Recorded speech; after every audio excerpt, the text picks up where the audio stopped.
All right, so welcome everyone. Good morning.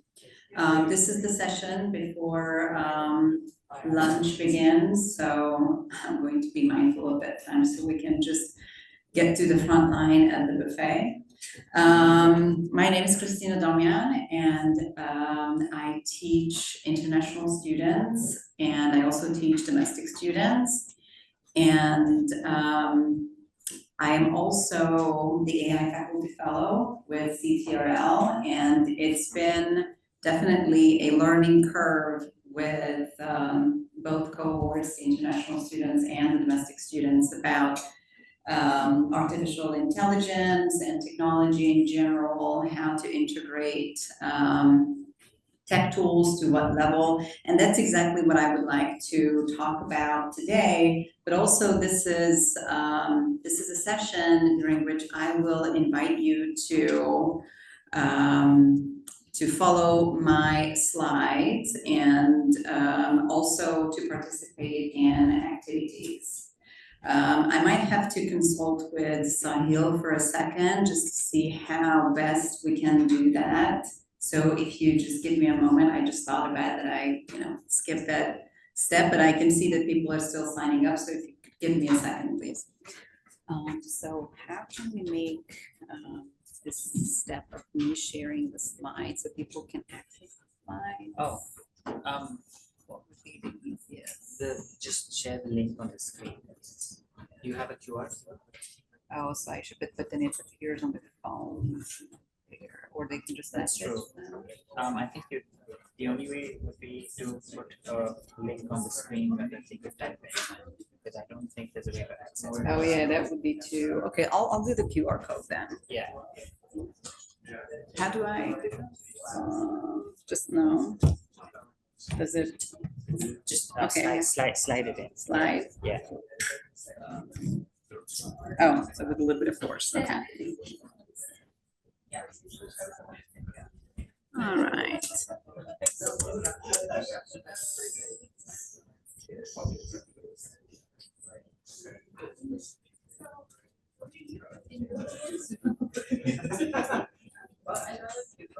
Would this be the easiest one? Do you know which one you use? Okay.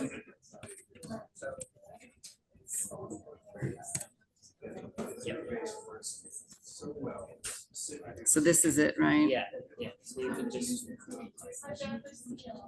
announce that if they would like to follow, then we can scan it.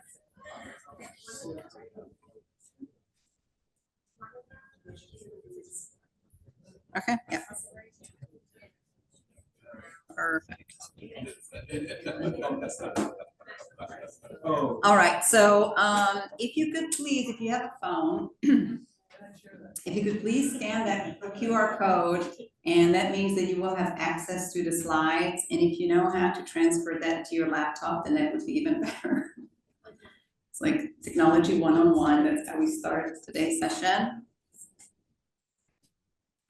I normally have this QR code up on the first slide, and I completely forgot about that step.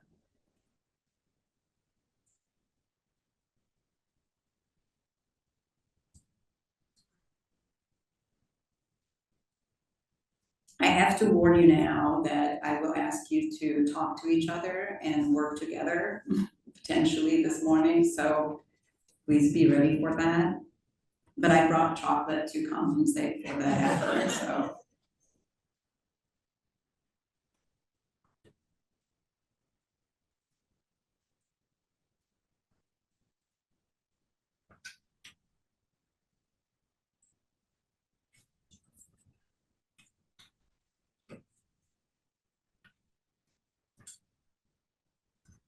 And at some point, if we need to come back to the QR code, we can.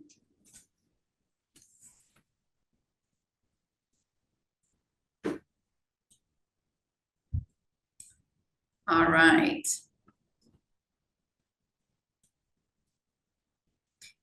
So as promised, I planned this session to be fairly busy with a lot of activities and a lot of thinking and discussions as well. So I will talk as little as possible.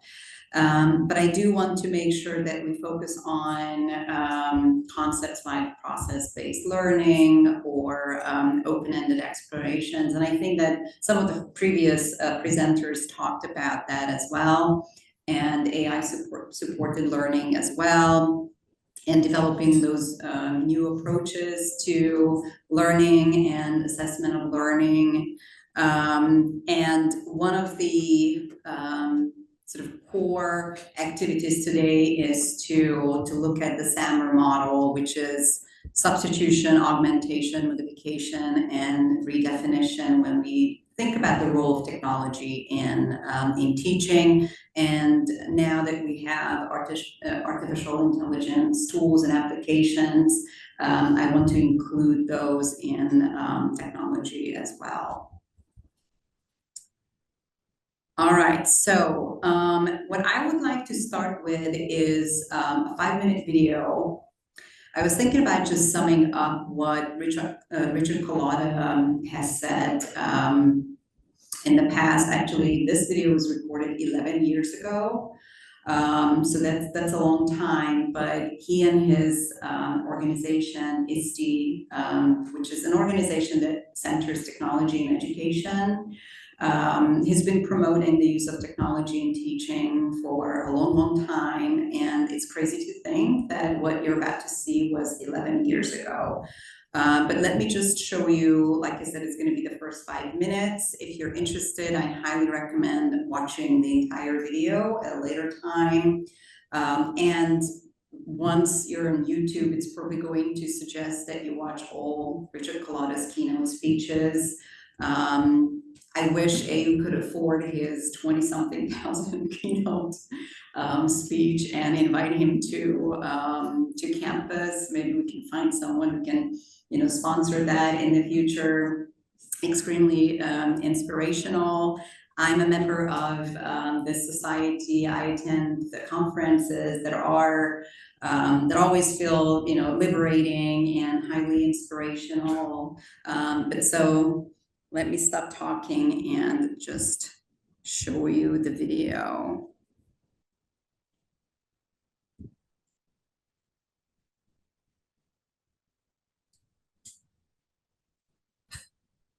And we might need to think about how to connect the audio. Do I need this one? Yeah. No, it should be the same one. Is the audio turned up? Can you just increase the sound on your computer? Okay. Oh, I went there. Okay. Yeah.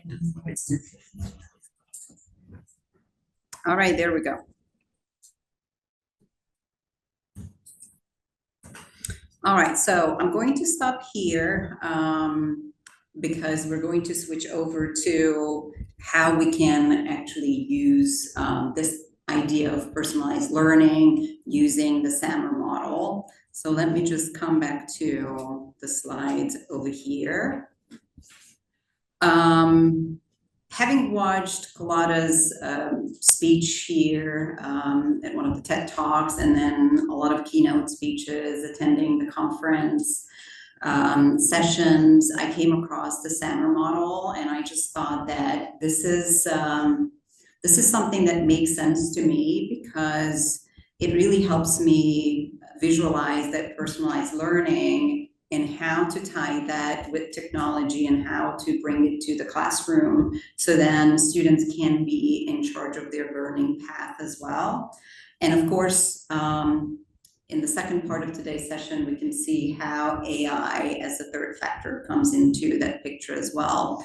But just to give you an overview of the SAMR model, so it stands for substitution. That's when we use technology just to substitute what we would do in an analog way. Oh, and by the way, let me just state this.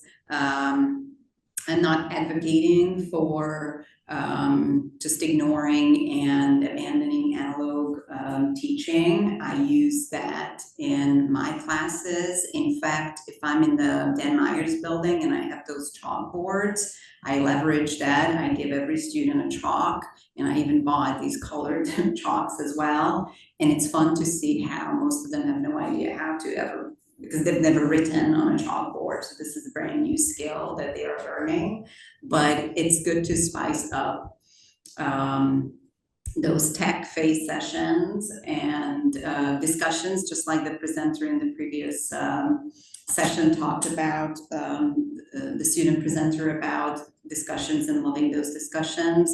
I do that very often as well, and some discussions are tech-infused, some discussions are completely tech-free, so they work.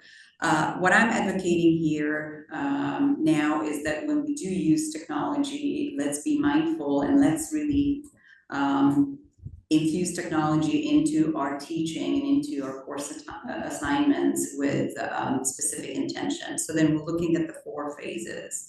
So we have substitution, augmentation, modification, and redefinition. And I'm going to show you another very short video, and that's the message from the person who actually established this model. All right, so what I'm going to do is I'm going to show you a very simple example of the 4 stages as well of a very basic assignment, something that we might ask students to do. And this comes from a creator who's also an educator, of course, who wanted to make it very clear so that even instructors who are new to the SAMR model can understand the difference between the 4 stages. And so the activity that she offered was drafting a CV. So asking students to compose your CV and just to see the difference. So the substitution is, instead of, a handwritten version of the CV on a piece of paper, it's going to be on Microsoft Word or Google Docs. And you can do the basic editing, spell checking, and you can share the document, email, whatever. So augmentation is the next step, and same assignment, same activity, but that's when students not only use the spell checker, but also use thesaurus. And of course, these days we can have these AI tools like Grammarly or WordTune or Quillbot, with which students can replace some of their sentences, rephrase some of their sentences to enhance the writing. And of course, the layout, if you go to Google Docs, Microsoft Word, it really gives you the templates. So that's augmentation. Modification is when people start producing their multimedia CV. So that's when you have images, hyperlinks embedded. So that's when the CV looks extremely colorful and engaging, because people who read that CV can click on, let's say, publications, and they can go to our projects that someone has created.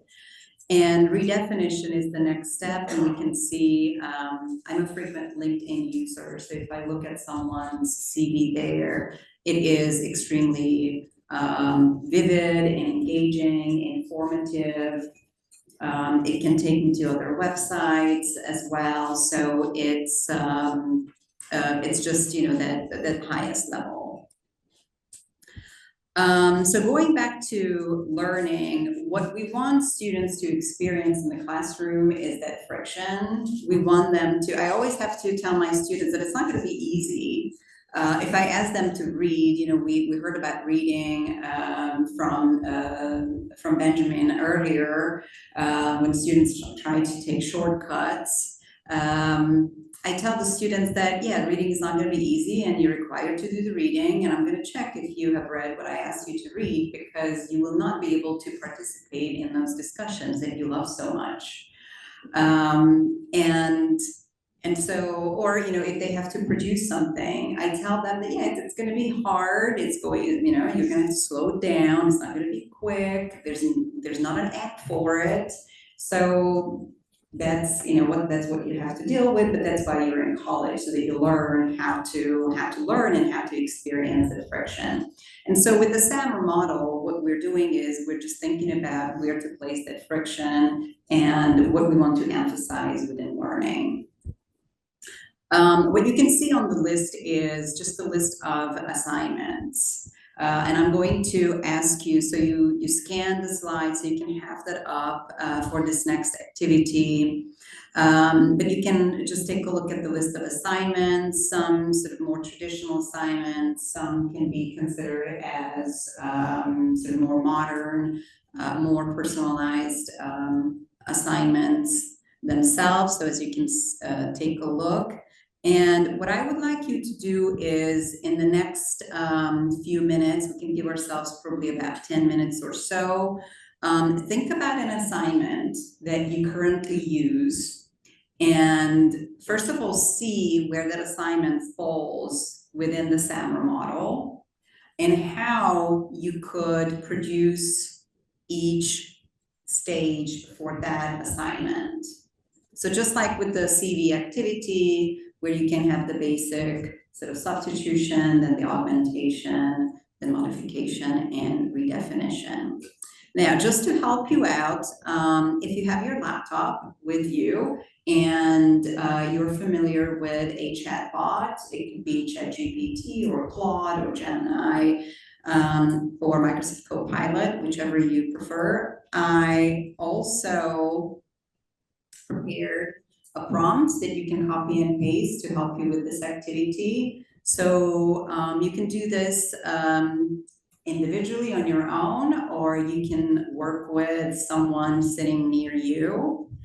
And the prompt looks like this. And if you scanned the QR code, you should be able to get to the prompt that you can simply copy and paste from this document. And technically, you should simply copy the text. Here, let me just do it with you.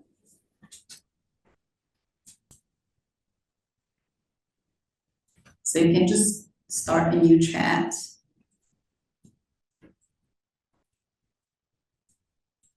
Copy, paste the prompt.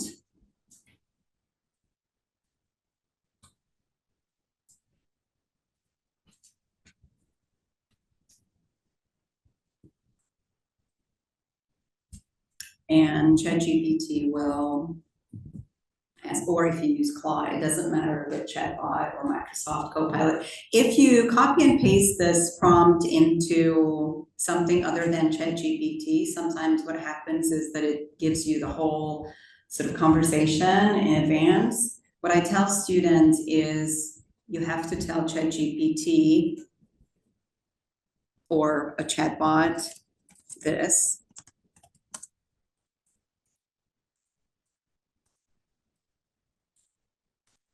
Just say, ask me one question at a time. And then they go back to the beginning. So let's give ourselves about 10 minutes and I walk around and offer you chocolate for your efforts. And see what you end up with. It's okay if you can't do all 4 stages. This is perhaps an activity that you can take with you as a homework as well. But we will share your experience, and of course feel free to sit close to another person or other people, and you don't have to do the ChatGPT way. You can just do the good old-fashioned let's talk to a person about course assignments and see. So once again, if you can identify course tasks that you currently assign to your students, decide if it falls into one of these categories, and then see if you can upgrade that assignment to a higher category. So just think about that based on the information that you've heard from the speakers at the beginning of today's session.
So we're trying to.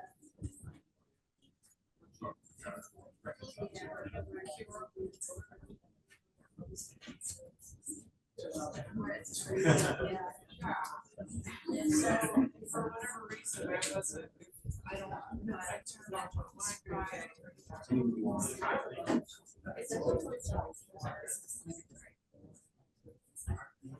I was just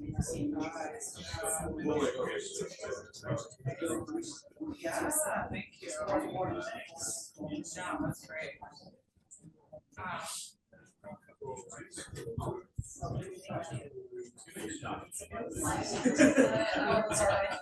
Sorry. I wrote out.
Which is great. I love it.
This is where I'm really first person and specifically how source will and their research. This source will support my thesis this way, each very specific. And then I tell them, if you are confused about the citation, you can put everything into your ChatGPT, you can put your AIs, and you can put all that in and say, give me that probably not citation. Because otherwise it's easier to but I feel like the putting together a citation is something that we should do.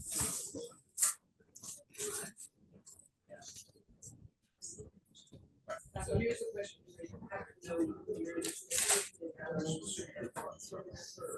Yeah.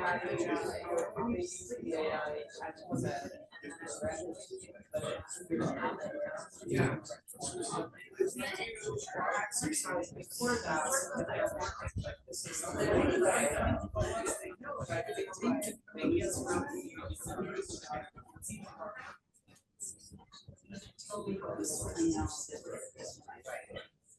why is it important?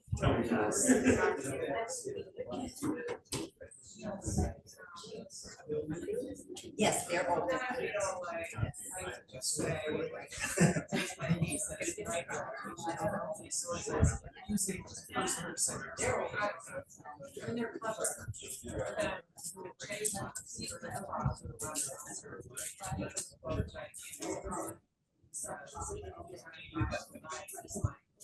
using matrix because there's a lot of people that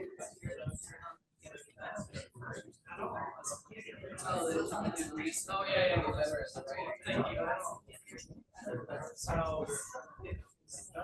Thank you. So yeah, it was good. I don't know. I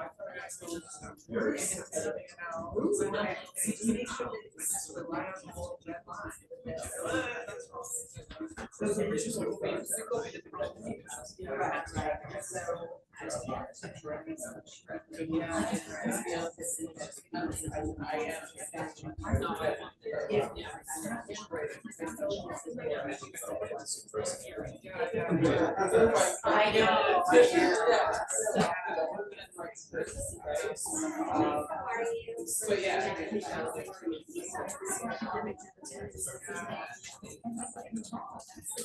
Well, I had to see last week and they used AI. Before they get there, like, so they're looking for anything that looks out of the ordinary that no biopsy. It's an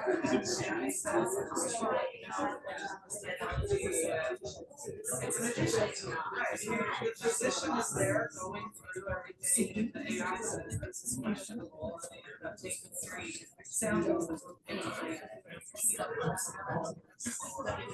she said the first.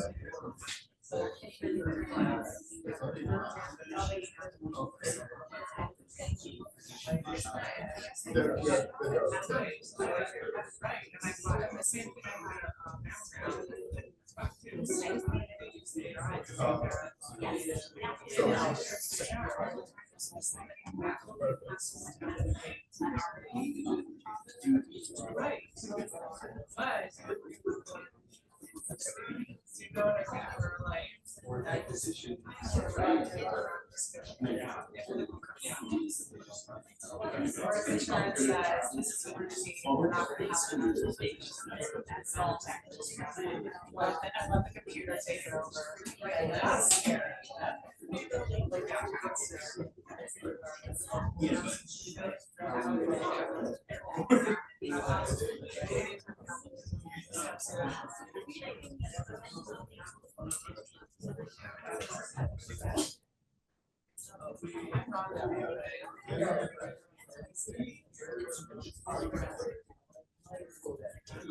think so.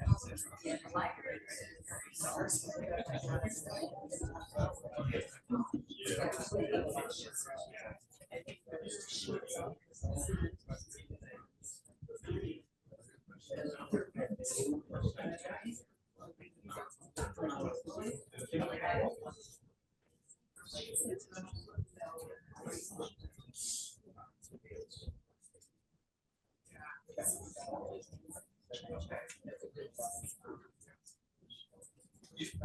Well, no, I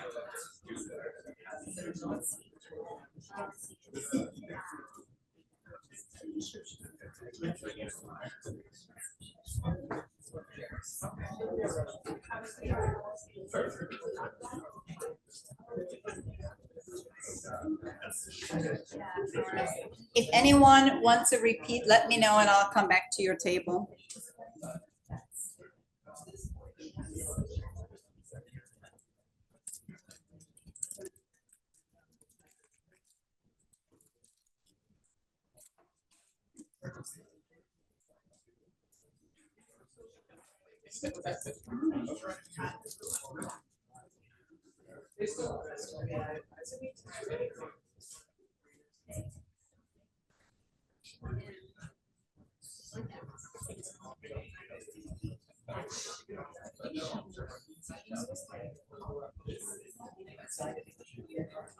So I would like to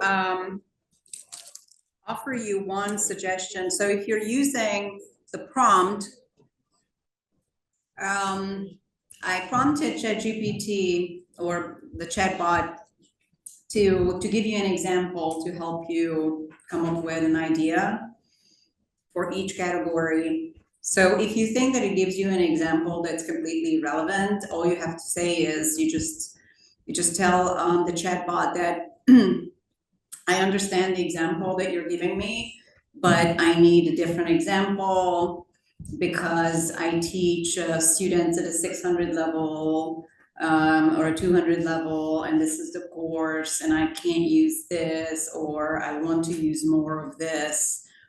You might want to emphasize the learning outcome for a certain activity. So what you have to do is you have to give it those limitations or restrictions, and then it can give you another idea. But so far, how did you find chatting with ChatGPT about the SAMR model?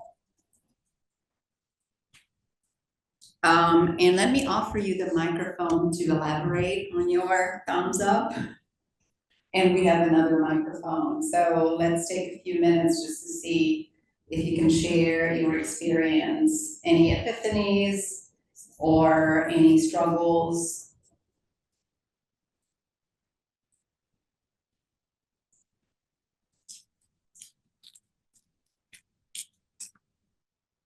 Also, a question. If someone would like to volunteer and share an assignment that they managed to upgrade with chatting with the chatbot or chatting with someone sitting near you.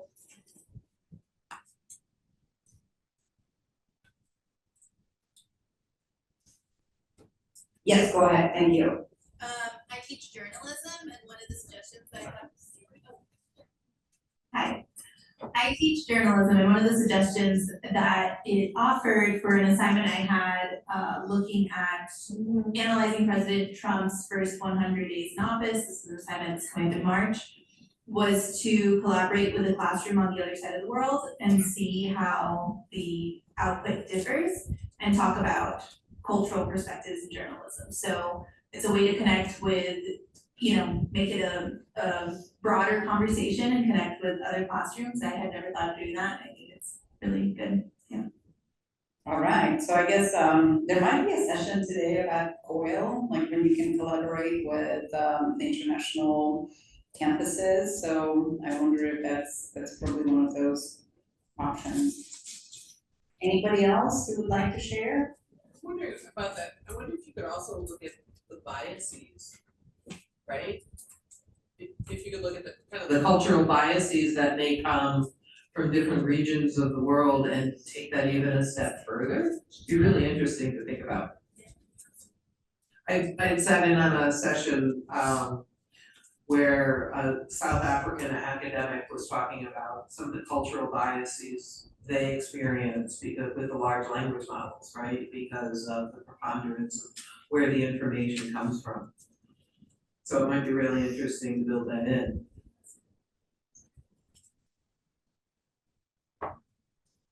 All right, we have one one more volunteer.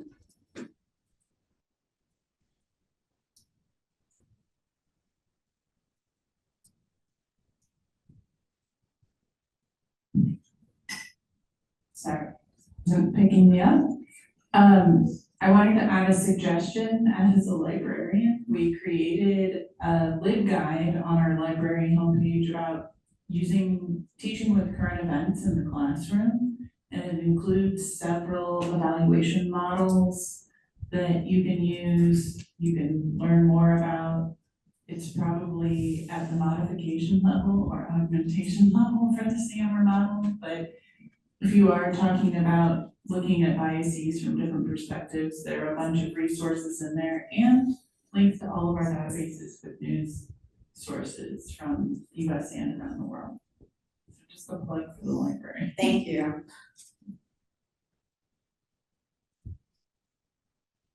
All right, anybody else with ideas or feedback on your chat with the chat bot?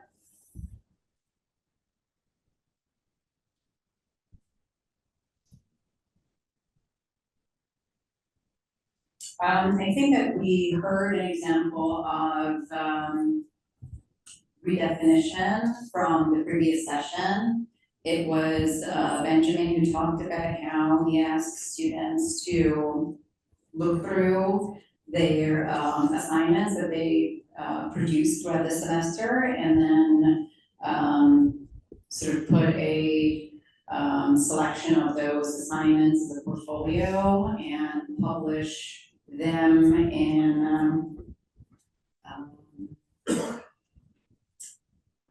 a creative way on WordPress. I think that's the platform that he mentioned. So that's one option. Is there anyone here who asks students to perhaps produce a podcast, either solo or in a small group? So podcasting is always, Kelly? Yeah. A lot of writing studies, a lot of college writing sections do multimodal assignments. Right, so these days when we talk about the multi-model assignments, that's one of them. Are you asking students to do the solo or a small group? Podcast. I've done both. Mhm. Yeah, mostly solo though. Mhm. Let me just come back to this list. There's one hyperlinked item here, the multi-model projects. Sometimes it's difficult to come up with ideas on your own because if you haven't done something, then of course how are you going to make up an assignment like that? But that's why I listed quite a few. Recently I attended a conference at the Teachers College at Columbia University, and they have a very fancy design institute for future learning. And so they brought in 15 VR headsets. Has anyone tried out VR headsets before? If you have, and you had a bad memory, it was probably about like being sick because it can really cause motion sickness. And the older you are, the more likely it does that. But I tried out one activity, and that was by Mondly. And Mondly is just like Duolingo, it teaches you different languages. And so the software is uploaded to VR, and the assistant who put the headsets on us didn't even ask me what language I wanted to practice, and she put the French one on me, and I don't speak French. But I mean, I know how to say mercy, or just the basic stuff. And so it was a beginner level course. And what happened is apparently I got into a taxi and we drove from A to B. And for me to progress and to go ahead, I had to talk to the driver, very basic stuff. And I had to use perfect pronunciation to get the point, and then the taxi moved. And I just thought, wow, This is, thinking about personalized learning experience, that's like the next level. And I was doing that for about 10, 15 minutes. Now, I'm not saying that I wasn't feeling a little bit nauseous, but, I know that my kids use their VR headsets and they can be doing that for hours. I just have to make sure that I step in front of the TV so that they don't accidentally break through it. But it's, it's just a very different experience. It's, it is revolutionary. And once again, if we're thinking about those personalized experiences. Podcasts, so we're still talking about AI, but podcasts are digitized, and just like Kelly said, it can be solo, if that's what they do in the writing studies program, or in small groups. I normally say 3 to 4 students, maybe 5, but that's pushing it. And what students don't realize, what they do is they basically write an essay. They basically write a research paper where they put authors in conversation with each other, but they are the ones representing those authors, and they are responding to the sources, so they are responding to what they have read. If I wanted to tell them, okay, read 10 sources, then tell me what you think about each, synthesize the information, draw conclusions in an essay format, they would probably start, calling me names and but if I tell them it's gonna be a podcast and just phrase it a little bit differently, they love it. And then what I also tell them, okay, you're going to have a very specific target audience. This is my complex problems class, and we talk about digital utopia versus dystopia, what's going to happen to our society.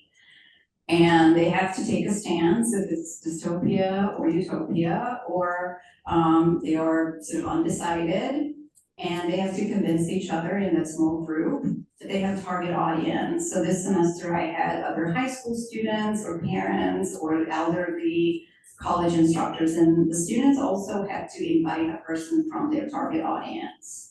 And first I thought that, oh, they're gonna hate me if I tell them to do that. But I said it anyways, and I didn't make a big fuss out of it. And they were like, oh yeah, we exactly know which college professor. Yeah. I mean, they get so excited, and it's like, okay. And I said, you know what, it really would help if when you record the podcast, perhaps after it's recorded, you could add some images. So then, you think about inclusive learning, so then people who might want to really read the names of those authors that you mentioned, and they're like, yeah, I know, but we don't have to do that if I have no clue. They figured it out. So if someone didn't know, the other students helped them. And so they produced 45 to 60 minute long. And when I told them that it has to be 45 minutes at least, they were like, 40 minutes. And then I kept getting emails, is it okay if it's 60? Because they really got into the talking. And again, I just asked them to write an essay, because I also asked them to script it.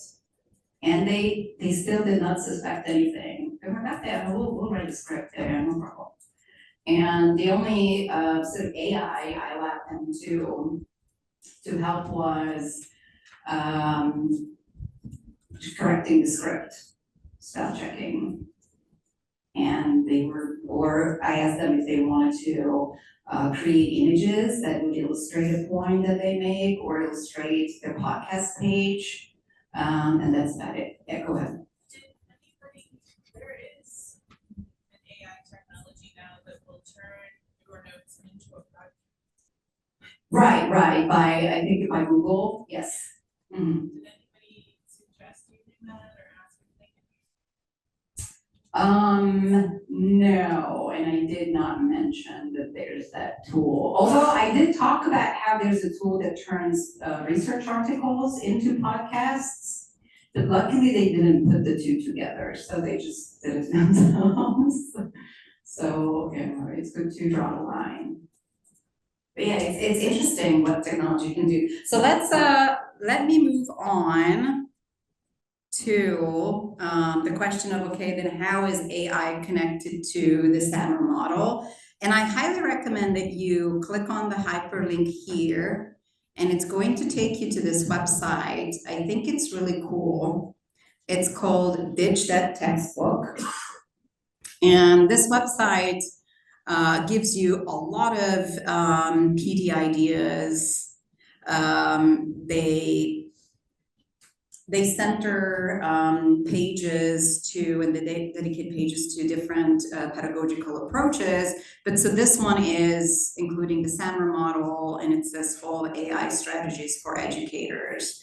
And so what it does, if you scroll down, it tells you how you can use AI tools on different levels. So what you can do on substitution, so when you replace that traditional work, sort of the baby steps. And as you can say, you know, as you can see, language translation is there.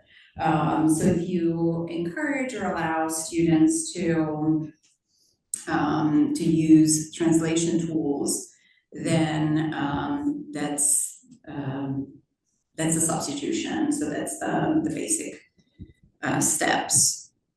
Also, if you encourage students to use something like what I have here in the sidebar, so this is Speechify, or you have Announceify, so these text-to-speech tools, again, that's substitution, so that helps them read material for them. So Augmentation, if you use adaptive learning platforms for your students, just like Duolingo or Mondly, the one that I just mentioned that's adaptive. Khan Academy, I know that when you hear Khan Academy, you probably think about K through 12, but actually Khan Academy has a lot of useful resources for college students as well.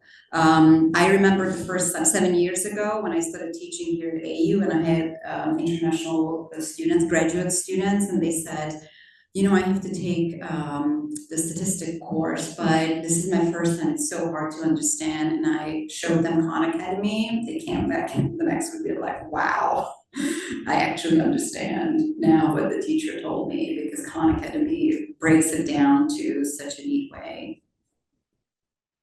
Or, you know, chatbots, so then when students don't understand something, they can turn to a chatbot and seek clarification.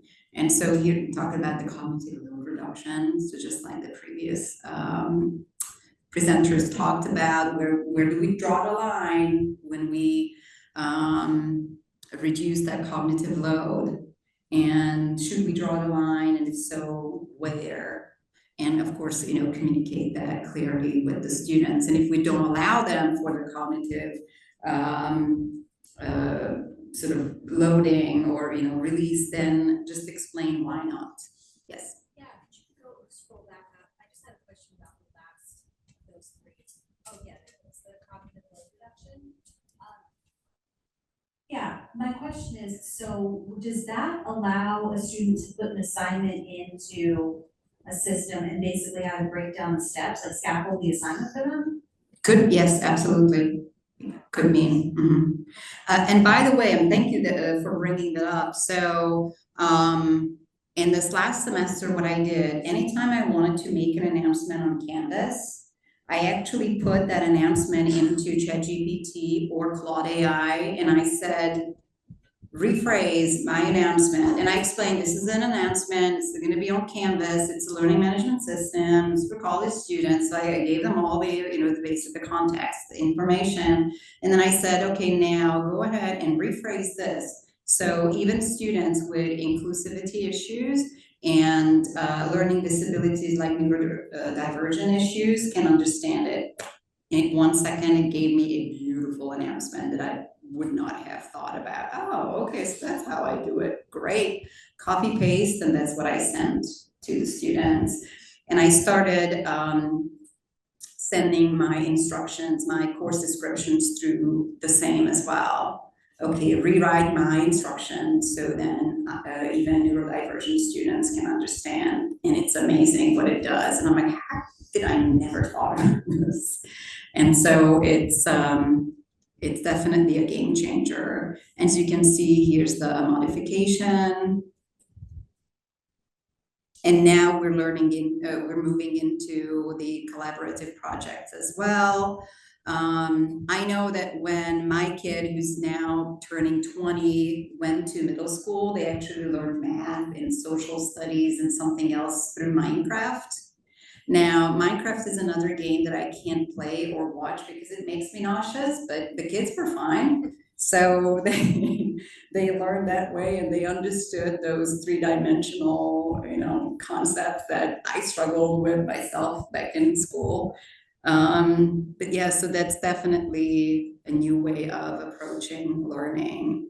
And so here's the final step, and that's when students can ask AI to be a co-creator and bringing in that VR that I mentioned. So what I would like to do is to show you this video, and this just came out, I think, yesterday. And this is about, so why do we talk about AI? And yes, we want students to learn the critical thinking skills and those very basic skills. I never want to miss out on an opportunity. Students have to go through that. But this is what the near future, and I guess OpenAI is saying that it's going to be happening as soon as September.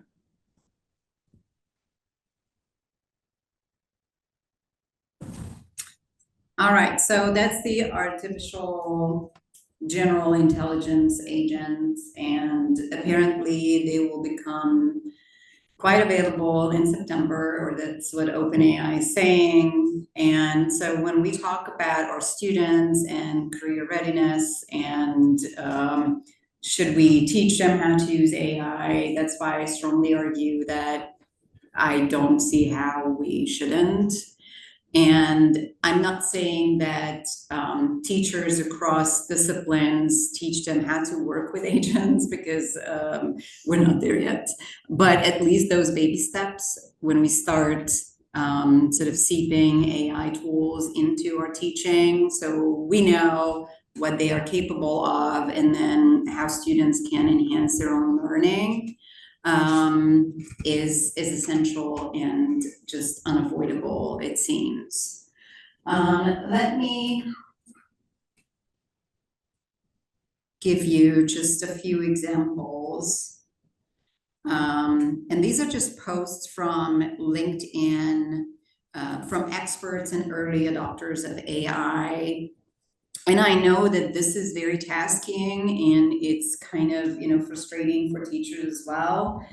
I'm not an IT professor or a coder or a computer scientist, yet I feel like the pressure is on me that I should kind of become one. And to be honest, in my field, teaching English as a second language, I know at least a handful of fellow teachers who are enrolled in a master's program, computer science, just to learn more and to find out what they can do. And so, as you can see, the future for us is really thinking about the instructional delivery. But the good news is, just like I gave you the prompt with ChatGPT, it's there for you. So it can really help you with that task. You just have to tell it that it's an instructional designer, so it should be helping you as one. That pedagogical flexibility that comes with, the SAMR model and the different stages. But again, when we say SAMR model, keeping in mind that the analog work is still just indispensable, and we just have to keep that, because that really helps that cognitive development for our students as well. Collaboration between teachers, and especially if you think about that interdisciplinary collaboration. I don't know how many of you signed up for our session after lunch about Sarah and the futuristic classroom that he has. I highly recommend it. It's always fascinating to listen to what he has created. Growth mindset. So just like our students, we never stop learning, but they say that it's good for our cognitive development as well. So that's good. And keeping up with that content knowledge. And here's more information and more suggestions about teachers and teachers gaining AI literacy knowledge, or AI literacy skills, something that's pretty much essential and is going to be even more important in the future. And that means a lot of professional development opportunities, sitting down, talking about it, discussing what we can do together. And I know that it's a lot. Like I said, it probably feels that you have that pressure on you. The good news is, and by the way, I would like to give you this as homework. So there's another prompt with ChatGPT. There's a slight modification for this prompt. This prompt is about, let's sit down and you're the instructional designer, but now I want to approach the SAMR model and see how I can put AI tools, I can bring AI tools into my classes. So try it out. If you look at your course assignments, you know how we used to say that you should be at least one chapter ahead of the students during the semester if you used a new book. That's the same with AI tools. Just before the new week starts, look at what you can do with your course assignments, how you can revise them and present that to your students. And please remember that we have this amazing AI faculty training on Canvas and in person starting January 23rd. I will be leading this on campus every Monday and Thursday.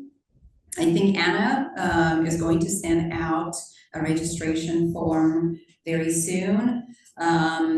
We would like, it's going to be three tiers with 14 modules. So we'll have an AI awareness, an AI literacy, and an AI competency level. So 3 tiers, 5, and 4 modules for each. Meeting days, Mondays and Thursdays. You don't have to attend on both days. One is going to be fine. Everything else will be available on Canvas as well. You're going to earn badges and certificates at the end as well. So if you're interested, you can email me or you can reach out to CTRL. Hopefully we can do the raffle at the end of the semester and spread the joy and give you some gifts. But that's what I wanted to share with you today, and hopefully I'll see you tomorrow. I have another session about if you use AI tools or if you ban AI tools, what kind of communication you might have with your students, how you communicate those different levels of acceptable AI use in your course. So I hope to see you there, and we're going to try to display the QR code for the. Yeah, just go to your Zoom app. Okay. So thank you very much.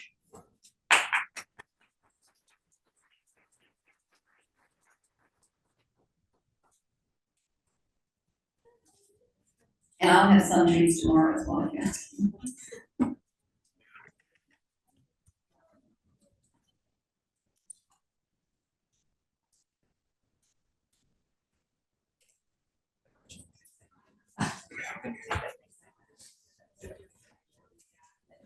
Oh, yeah. Task for my students. Yeah.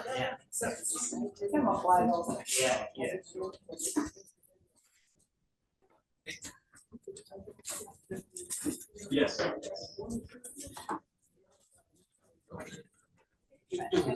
Yeah, this one along that wall. I was like,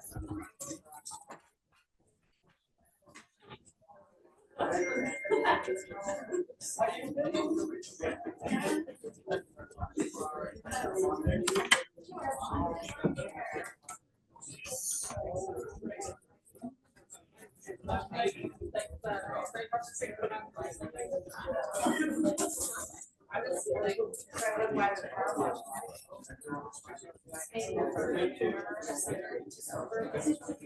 not about it,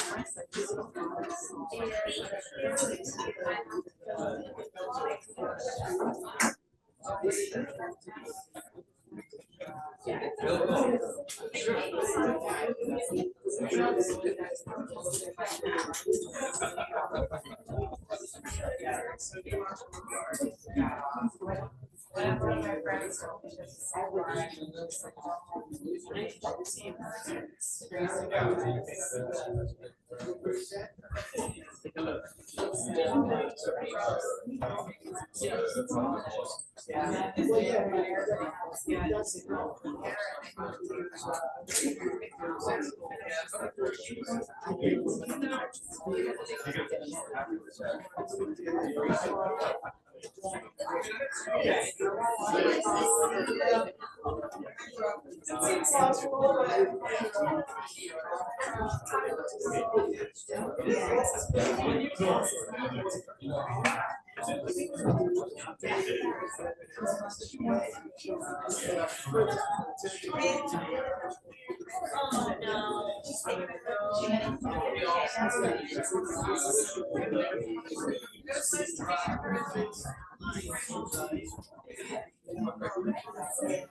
I think it's a wonderful.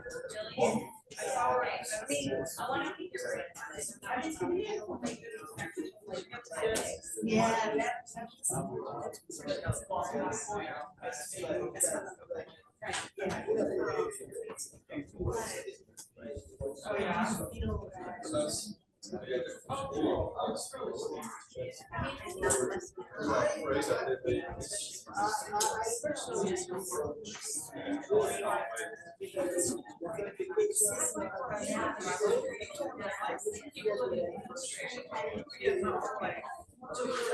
So I thought, well, I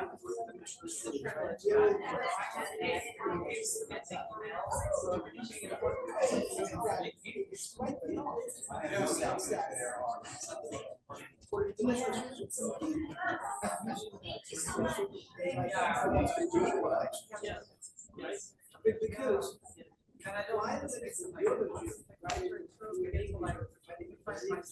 It's natural because it's, great school, but. So you're gonna